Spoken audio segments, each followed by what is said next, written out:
that we understand how conversations can be difficult, and like what are some things that can affect you with like in your story how your parents were hesitant.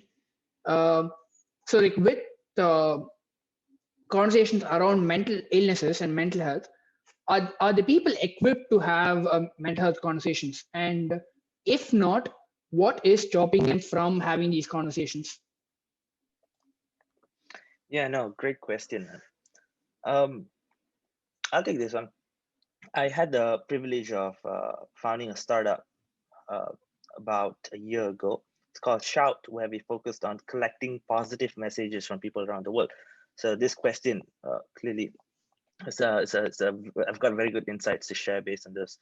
So we managed to collect about 10,000 messages from about 190 countries. And we did have tons of submissions from India, lots of different various parts of India too. And are people equipped to have this mental health conversations? I think given the opportunity, definitely yes. Based on the information, because people actually recorded themselves saying things how they felt about mental health, saying positive things to share on others. And the fact that when we reached out, we told them, hey, this is what we're doing. Are you willing to make a quick 10-15-second video to share your thoughts? And about 97% of them replied with a yes. And within the next 3 to 4 days, we got a video of them sharing. So I think definitely people are equipped, people are ready to share. So kudos to them, absolutely amazing things. However, sometimes they're not too sure about what could be the repercussions of it, or if there's any consequences to that.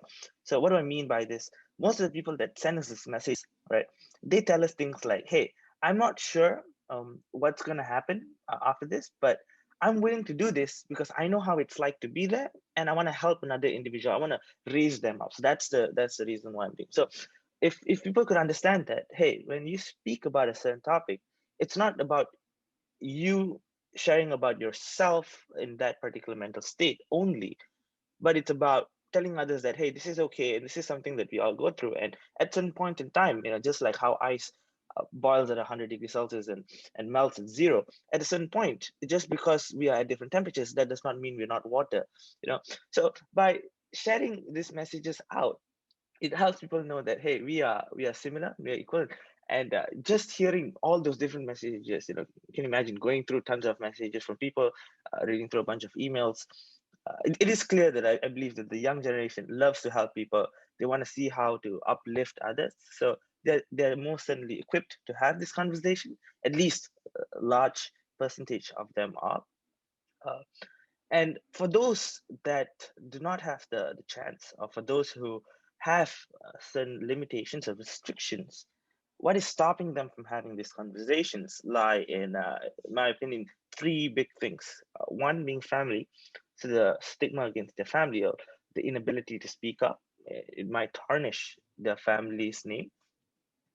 The second comes from values in terms of their upbringing. So sometimes when certain people are grown up in various kinds of upbringing, certain topics were not meant to be spoken out to. For instance, in Malaysia, conversations about LGBTQ plus is something that does not happen in a daily basis. And somewhat in India, it's a little bit more open. But in Malaysia, that is something to work on. So upbringing plays a very crucial role. And the third one lies in the opportunities that they get, because it's very easy, if something doesn't go well with the way you design your life, and for you to go down a turmoil, and then you feel like, hey, I just don't want to talk about this. So I think it comes from a fundamental of a core belief values. If somebody has a very strong fundamental core values, say I'm not feeling too good about this, I want to change my habit, then they pick up books to read about it. A lot of amazing book, Checklist Manifesto, the Atomic Habits by James Clear. All those are fantastic books. When the values is right, then it's very it's definitely not very easy, but it's certainly relatively much more simpler to speak out and to share these in the form of conversations. So yeah, family, upbringing, and core values incredibly important. And yes, significant majorities of those youth do have capacities to talk about this, which very proud. Yeah, Vyas, you want to add on anything to this one? I just have a lot of follow-up questions on your startup Shout. Please. Please go for it. Wait, so when you say you derived insights from those videos, like what does that look like? What were you looking for? What are the metrics that you wanted to analyze when you had the videos coming? You simply didn't want to just post the videos. Like that could just be random things that we see on Facebook or YouTube, or like what is something that different you wanted to do? Absolutely, yeah. So while we believe that the amount of videos were important, we need to know other metrics too. Things like, hey, who is sending this, right? And so we took a list at where are all these videos coming from.